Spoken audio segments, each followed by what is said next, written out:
Welcome to the Business Leadership Series, where we engage with leaders who are making an impact on their worlds and who want to share their knowledge and experience for your personal and professional growth.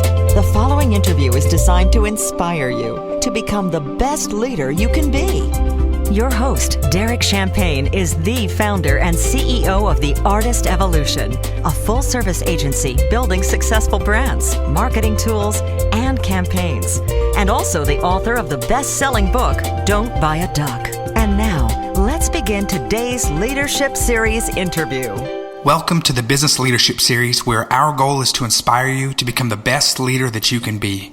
We've got a great guest today, Alan Charles. I saw his story. I watched a video about his life story, and he's got a new book, Walking Out the Other Side, which I have the transcript on my desk here, and I've been fortunate enough to be able to have a copy early and be able to read through it in this digital format. So, Alan, welcome to the program today.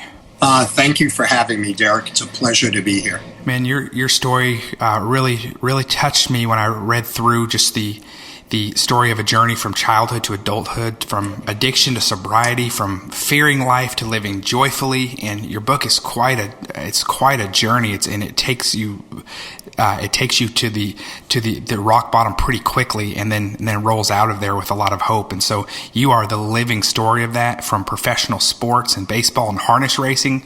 We were talking before the show started about Yonkers Racetrack, which I have been to there. My father-in-law has taken me there. So can you step back a little bit and kind of start at the beginning for us, share some highlights, and then about your story of your life, and then we'll just go from there. Okay. My life started out, as far as I knew, as kind of an all-American life. I had a mother and a father and a younger brother, and we grew up in Yonkers, New York, and my dad made a living, and we weren't rich by any means. We were probably middle to lower middle class, and I had love in a house, and my life all of a sudden took a turn and fell apart when I turned 9 years old. My dad passed away. He had a business, and the business was failing. So when he passed, it was obviously tragic. I was 9, my brother was 7, and my mother could not deal with the loss of my father. She was left with 2 little boys. She wasn't, I guess, a very strong person in that regard, and she emotionally checked out. The mother that I knew after my dad died, she kind of checked out, and I fended for myself, and by the luck of the draw, I became the man of the household, and I literally became the man of the household. As I shared, my father's business was failing, so we had bill collectors coming to the house looking for money. We had a guy, my father's car was behind 3 or 4 payments, and a guy knocked on our door couple of weeks after my father passed, and was looking for him. And I told him that my father passed. We don't have any money. He said, "Can I talk to your mother?" And I said, "No, I'm the person you have to deal with." And he just kind of looked startled. And he said that he wanted to repossess the car. And I said, "Well, if we give you the car keys back, will that make everything go away?" And he said, "Yes." So I said, "Well, I do have to talk to my mother about it. If you come back tomorrow, I'll have an answer for you." And then I went and talked to my mother later that day.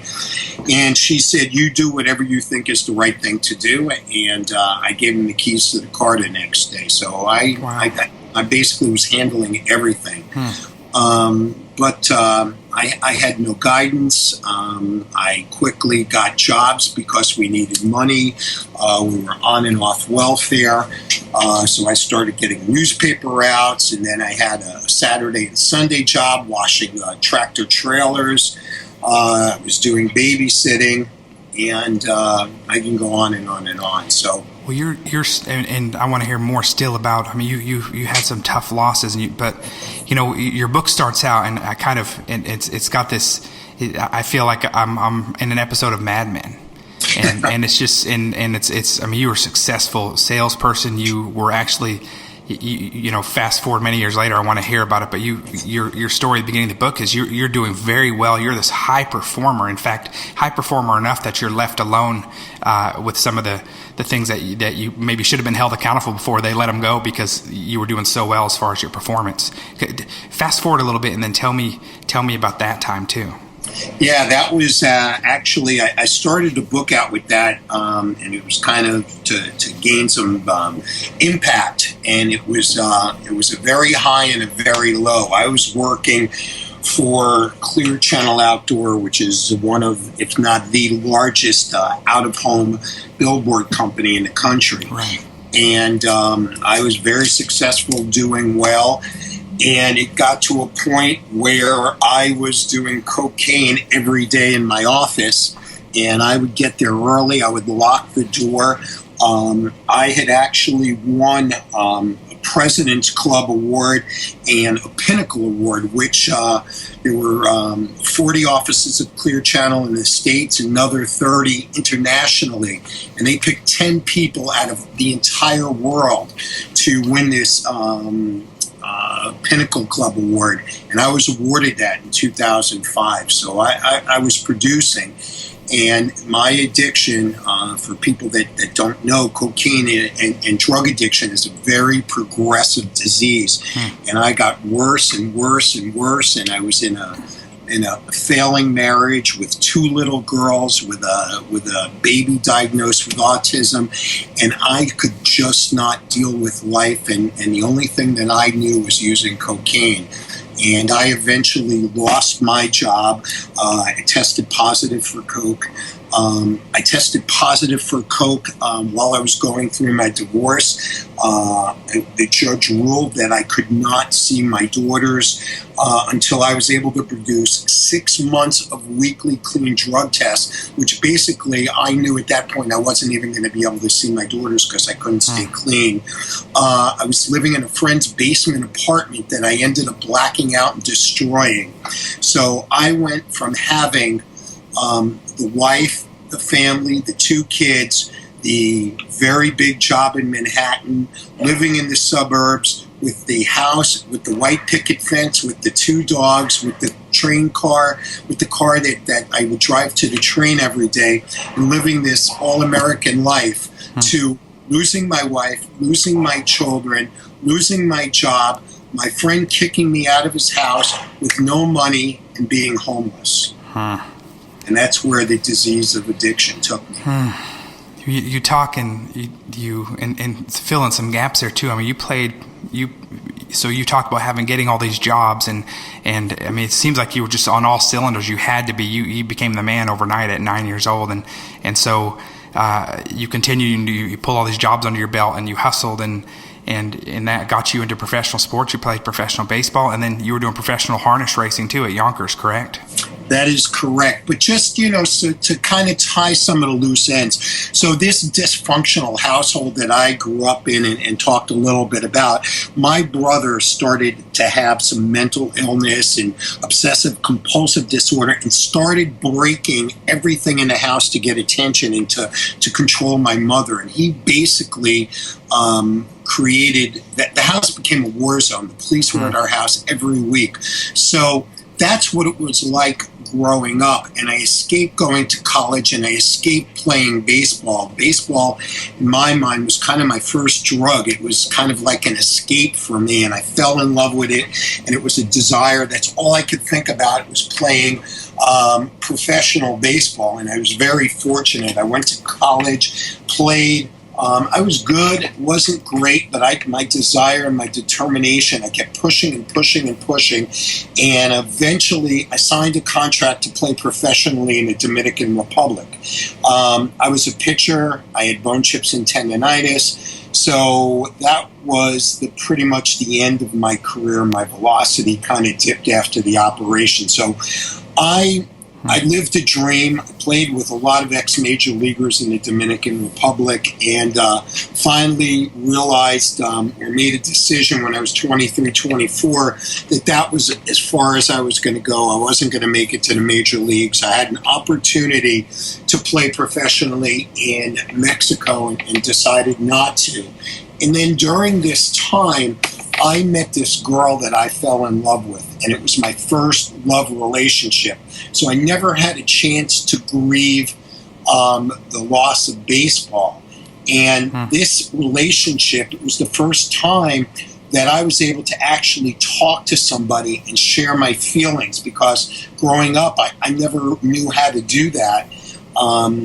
All I knew how to do was throw myself into jobs and throw myself into doing things that I thought needed to be done. And then at the point where this relationship ended, all of a sudden I was grieving the loss of baseball. I was grieving the loss of this relationship. And a friend of mine who happened to be a drug dealer was pushing cocaine on me. Why don't you try this? Why don't you try this? And I was the last person that would ever try drugs. Because of my baseball and everything, I wouldn't put anything bad in my body. I looked at people that did drugs like they had major problems and disdain. And at a weak moment, I decided to try the Coke, and I did the line. I put the straw down in all the times that I've seen it in the movies and on TV, and I snorted the line up. And this knot that I've had in my stomach from the time I was 9 when I lost my father, this knot was in me every single day. When I did that first line of cocaine, that knot disappeared instantaneously, and I was like, oh my God, where has this stuff been my whole life? And I believe I was addicted from that very first And how old were you when that happened? I was 24. Wow. And then you went on a 24-year cycle of addiction and recovery. It took me 24 years of using and hitting bottoms after bottoms. And facing death and everything until I finally got better. You did. There's a couple of things that stood out to me. One in the book near the beginning when you talk about you had an opportunity when you were losing your job, when that was happening, when there was no sliding past it again. But then there was an opportunity for that the person that was doing the testing kind of gave you an opportunity that you could possibly get out and have time to detox and then keep your job, and you were tired of fighting. And you it's almost like you turned yourself in some ways of just saying, no, let's take that test. You're exactly right. I was just so, the saying goes, I was sick and tired of being sick and tired. And I just didn't have the strength to continue the lies and everything that I was doing, the manipulation. And at that point, I just said, whatever happens, happens. And I did lose my job. And it still took me, that was January of 2007, and my sobriety date is December 8th of 2007. So it took me almost another 12 months until I finally stopped. So I was reading an article where you talked about a miracle triumphing over obstacles, and this really stuck out to me. You said I was at a point where I believed that only a miracle could save me. Towards the end, I was resigned that I was not going to be able to stop using. I rationalized that this would eventually kill me, and that was my fate. The thought of suicide made me very angry, as that is how my father died. Yet here I was basically doing the same thing. Overdosed many times, stayed awake for as many as 7 straight days, and I don't know how to explain it, but I've been spared other than to say it's a miracle. That really stood out to me a lot of resigning yourself that was your fate. Where were you at that time? What did you feel, hopeless? That's exactly it. And I get chills hearing you read that, because that's exactly what it was. And, it took me 3 years to write this book, and I poured my guts into it. There's not one thing that's not true. And I can tell you, obviously it's my story, so I know where every piece of information came from. And that specific scene came from Labor Day, right? It was a week before Labor Day in 2001. So it was right before 9/11. I'd been married for a short time. My wife moved out of our apartment and moved in with her parents who lived about 7 blocks away. And I was relieved at that point because I was like, oh my God, now I can do coke and party all day and all night. And I went at it for 7 straight days, and she would call me periodically, and she would say, finally she said, if I can get you into a rehab, will you go? And I just wanted to get her off the phone because I didn't want her to bother me. I just wanted to keep doing cocaine. And I consciously thought that whole thing through, that I knew I had enough money at the time that I was buying a huge amount. I would buy in the day and I would buy again at night, and I was having it delivered. And I was resigned to my fate that I just could not stop. And eventually one day I wasn't going to wake up. You know, one reason I wanted to have you on is I see these high performing business people out there, and so many of us have so many different motivators, and I have a consultant friend, Dr. Steve Graves, who talks about your scorecard, and he says, hey, if you're getting an A in one area and you come home to your parents and you've got an A, but then you've got F's in a few other areas of your life, they're not going to just focus on those A's. They're going to say, hey, let's get healthy in these other areas. I think sometimes when we're really wired a certain way, a lot of entrepreneurs are this way too, is we can have blinders from time to time. That's one reason why we do this show. Is so that we can continue to learn from each other and improve. Tell me, what you talk about some of the 5 tools that help bring you back to life. If there's somebody out there that's struggling, and it may not be a cocaine addiction, it might be just something else they're struggling with. What advice do you give somebody so that they can keep a balance, and so that doesn't completely go to the extreme like it happened with you? Well, that's a wonderful question, and I have spent some time on your website and looked and listened to some of your podcasts, and you do a wonderful job. Thank you.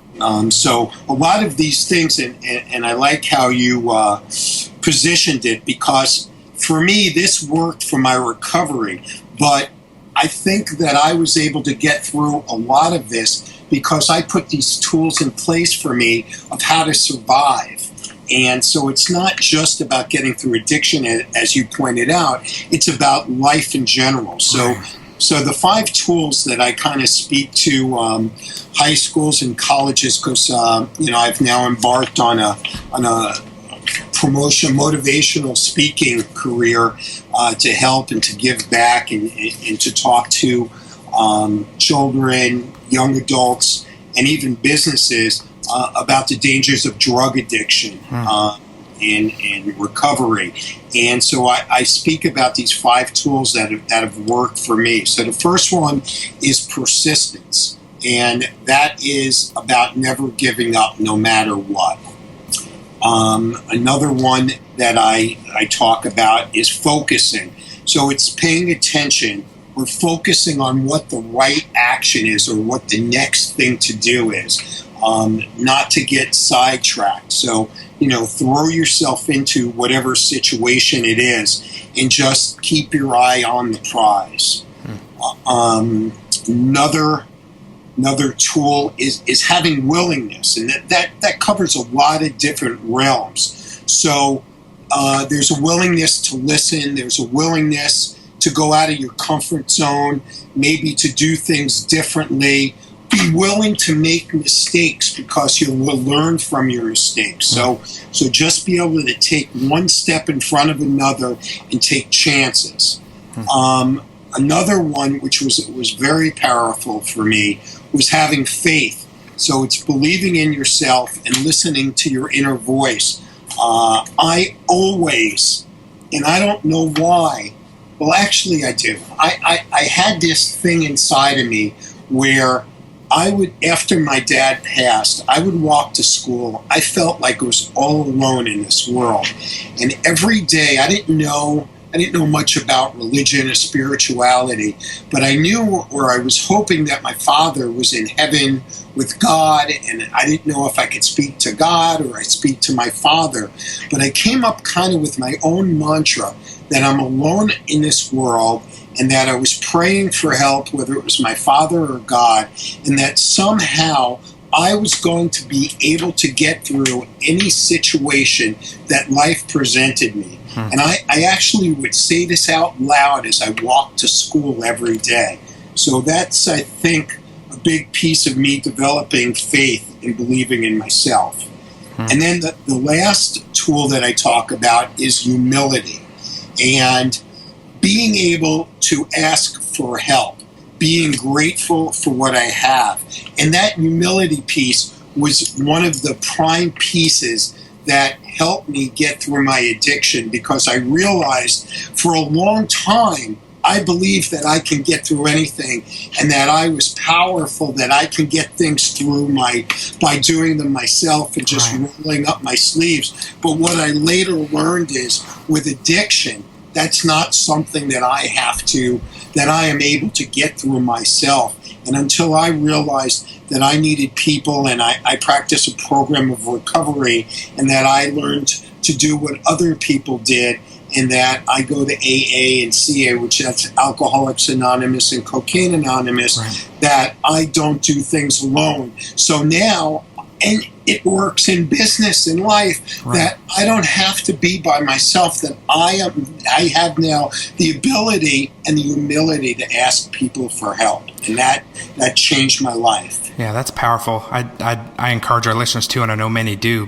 and we have other guests on the program that talk about having transparency and accountability, and to make sure that you always have a group that you trust and don't do it alone, and how important it is to have some level of accountability in your life, especially as you continue to grow and be more successful and have more resources and have more options. It's good and important to have a network around you of those that hold you accountable and that you can be completely transparent with. You had another quote in an article I read that said, "I lived a major portion of my life hiding behind a mask. I lived with fear and anxiety, unable to connect with anyone. Loneliness has also been a recurring theme in my life.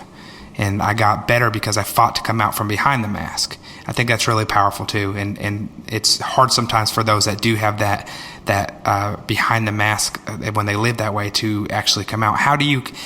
What advice do you have to someone that does have that guard up or is behind a mask or does things alone? How do they take that next step before it becomes, before they're forced to? That's the $1 million question. I don't know how somebody can do that. I think the best way to go about it is being mindful and talking to people that know you, so that way, if they see a change in you, or they see that you're kind of hiding behind something, that if somebody is a true friend and they really know you, they will call you on that and they will point that out to you. For me, that specifically happened with a therapist, and she pointed out to me that I am not opening up to people and that I am continuing to live behind a mask and until I am willing and allowing other people to really see the real Alan and what's going on inside of me, that I would never be able to get better. So I think, a lot of those tools that I talked about, and also living behind a mask, my story is not just about addiction. I had fear, I had anxiety, I lived behind a mask. So my story, I believe, people can connect to it, not just about addiction, but most people probably can connect to all of these fears and anxiety and living behind the mask. Absolutely. And that's another question I have. You talk about rock bottom, and you've shared that that's the question you get asked most often about rock bottom. But I wonder, do some personalities have to hit rock bottom in order to recover? What was or more specifically, do you think that you needed to hit rock bottoms multiple times in order to you needed to experience it and taste it and touch it that much before you could turn away from it? It's different for everybody. My bottom is different than most people, but there are a lot of people that have to keep going further and further down. But I do know a lot of people that they would refer to having a high bottom, and they didn't lose their family, and they didn't lose the big job, and they didn't lose their money and their security and their home. So it's different for everybody, but until somebody hits whatever level of a bottom it is for them that wakes them up, then they're not going to be willing to get better. And it's different for everybody, but I do know or believe that somebody is not going to be willing to get better unless they realize it themselves. And for everybody, that level is different. Is that the first step? Is that the first step, realizing that you want to get help? Absolutely. That realizing that you have a problem, that your life has become unmanageable, and that you need help. That is the first piece, because I have friends, I have people that I'm very close with that have children that happen to be going through addiction, and they have no awareness that they have a problem. As bad as their life is falling apart, they think that everything's okay and that everybody else is crazy. Wow. You know what I love is where you're at now, and to think that when you look at some of those darkest valleys or at that point, which there's so many that you can personally pick. And let me jump back to the book. This is a great read. I want to recommend all of our listeners get this book. You walk through the journey with him in real time, and it's very powerful. It's an emotional journey, and that you take right alongside with you. And so I love that you're able to write this, and it's so powerful. And I think it's amazing and a testament that if you had not gone through all of these things, you would not be able to offer this book and the things that you're helping others with now.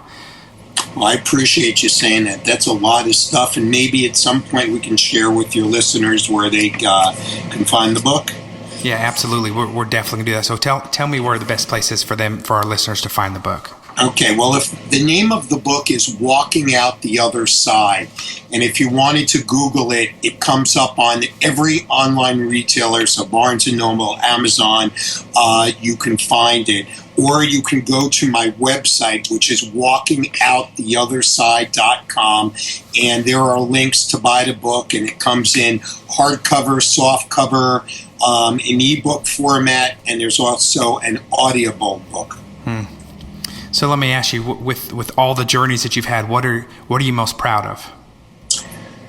Well, my biggest accomplishment, besides the obvious that I was able to survive my addiction, and now in December I'll be 9 years sober, is being a doting, loving, caring father. I have two beautiful daughters that are 13 and 12, and I was able to get them back in my life because of my recovery. After 2.5 years of sobriety, my ex finally was able to give my children to me to have them for overnights. Now I see them on a regular basis. I get them every other weekend. I take them on vacations. I talk to them every night before they go to sleep. I FaceTime with them a couple of times a week, and I am a major part of their life, and they know that I am there for them, how much that I love them and treasure them, and I have unconditional love that they've shown me that I have never had from anybody else in my life. That's powerful. What more could you want? That's amazing. That's everything. So you talk with you get often asked what advice you have for other addicts or for those that might have an issue. Give me some kind of an overview of some of the advice that you give. Well, it's very hard. I hope when I tell my story that there are so many different pieces to it that somebody might not connect to everything, but they might connect to certain pieces. And if they do, then I am able to provide some hope. And that's what addiction is. It's somebody that is lost, and for whatever reason, they drug addiction, and, without getting into a whole long thing, drug addiction changes your brain chemistry. And people that drink and use drugs, that's what their body does. It craves alcohol and it craves drugs. And even though you might know that it's not good for you and you might want to stop and you slow down, when you cross that line, you lose the ability to make that decision to stop using. So it is like I said before, a progressive disease, and it's scary. And when you lose the opportunity to make those decisions, that's where you head, and it's a very dark place. And so the only thing that I can offer somebody in that spot is where they think they hit a bottom, or they've had so many consequences that they've lost their wife and they've lost their children, or they lost a job, or and the list goes on, or they end up in jail. At that point, sometimes they're willing to listen, and they might hear my message or somebody else's message, and then they ask for help. Great. What do you tell someone that might have a loved one, a spouse that is struggling with addiction? What do you tell that person? What do you personally want to share with them? That's a very tough place to be. And I have been on the opposite end with relationships where people I've dated had somebody that fell into that camp. And the things that loved one of people with people that are going through addiction is they have to be very careful, and sometimes tough love is the only way to operate, and you have to protect yourself, because people that have addictions lie and manipulate and steal. And you might say, oh, my child would never steal from me, or my child doesn't lie to me. But if they are going through active addiction, it's just a matter of time. What they say is their yets. It hasn't happened yet, but if it continues, all of those things happen. And sometimes you have to kind of separate yourself and distance yourself from the person that's going through the addiction. And it's the only way that that person will eventually hit a bottom, and you have to protect yourself. So what motivates you to do what you're doing? Do you feel that you are as trying to make amends for the past? Do you feel just rejuvenated and so excited about your story and being out on the other side, as your book recommends? What are the big motivators for you? Is it part of a little bit of both? I'd love to hear that from you. I'm just so curious. Yeah, no, it's an absolute combination. In addition, we spoke about it, and I don't take it lightly. And, the part of where I shared that I am a miracle, there's a lot of miracles out there. It's not just me, but in people that have gotten through addiction, most people are miracles, because we shouldn't be alive, and I shouldn't be alive. I died in a car accident. I've overdosed. And, without getting into all the different things in the book, if somebody happens to go through the book, they will see that they're time in and time again, I should not be alive. So the only way I can explain it is a miracle. But more importantly, I believe that there's a reason why I'm here, and that is to give back and to share my story so that I can prevent, hopefully, people from even trying drugs. Because again, you try that first time, you're playing Russian roulette, and you don't know when you're going to become addicted. And it makes me feel great for somebody to come tell me that they read my book and they've given their book to their child, or they've given their book to their spouse, and now their spouse is going to rehab. And I've had so many instances and gotten so many emails and so many phone calls, and I just think it's a very powerful thing. It makes me feel good, and I'm helping people and touching people, because addiction is a horrible, horrible thing, and it's running rampant. There's a heroin addiction, there's opioids and painkillers that people all over the country are dying in droves every single day, and I'm on a mission to help. Wow. Is there anything else you want to share? Any other message of hope or inspiration for our listeners? You know, you've given me the platform to be able to share a lot of it. And if somebody has a corporation or business and is looking for a featured speaker, or is a guidance counselor, or runs colleges and high schools and brings in speakers, feel free to reach out. My website, again, is walkingouttheotherside.com, and I'd be happy to come in and speak about addiction and motivation and the dangers of drug addiction and the joys and the opportunities of recovery, and be more than happy to share. Man, thank you so much. Your story is honest, it's vulnerable, it's raw, it's personal. You've lived big, you've loved big, you've lost big, and you've walked out on the other side, and you have this insight that many of us have not seen, and you had to live it in a tough way, though. So I really appreciate you sharing your story, and I look up to you for that. And again, that's what attracted me to reach out to you to be a guest. And so I want to encourage our listeners. This is Alan Charles. Go to Google, go to to Amazon or to Barnes & Noble, and look at Walking Out the Other Side, an addict's journey from loneliness to life. Alan, thank you again for being our guest, and we look forward to following you and seeing the next big things that you're going to do. Thank you so much, Derek. I have a lot of respect for you, and I appreciate the opportunity to be on your show. The feeling is mutual. You take care. Okay. Bye-bye now. Bye. You've been listening to the Business Leadership Series, where we engage with leaders who are making an impact on their worlds and who want to share their knowledge and experience for your personal and professional growth. This interview was designed to inspire you to become the best leader you can be.